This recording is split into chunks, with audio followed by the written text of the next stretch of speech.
ever. Throughout in history, the Iranian nation has faced many great difficulties and threats, yet it has always defended its independence and dignity through faith, resistance, and unity. The path of the path of the Iranian nation today is the path of faith and resistance, a path of inspired by the true teaching of Islam and by the example of great figures such as Imam Hussein alayhi salam.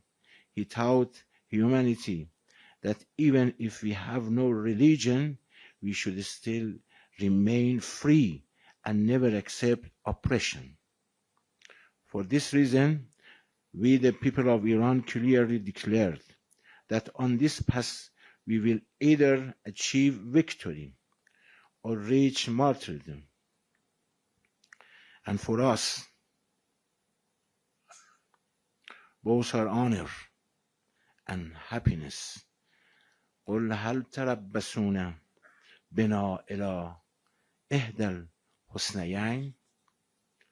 In closing, I would like to sincerely thank to the organizer of this ceremony and the dear people of India who have expressed sympathy and solidarity with the people of Iran during these difficult days.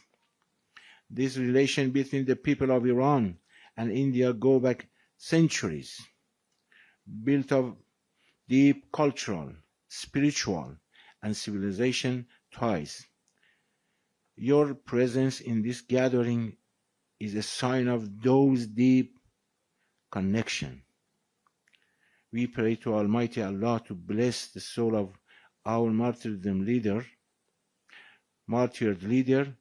with his great mercy, great patience of his followers and admirers, and guide all of us on the path of truth, justice, and peace.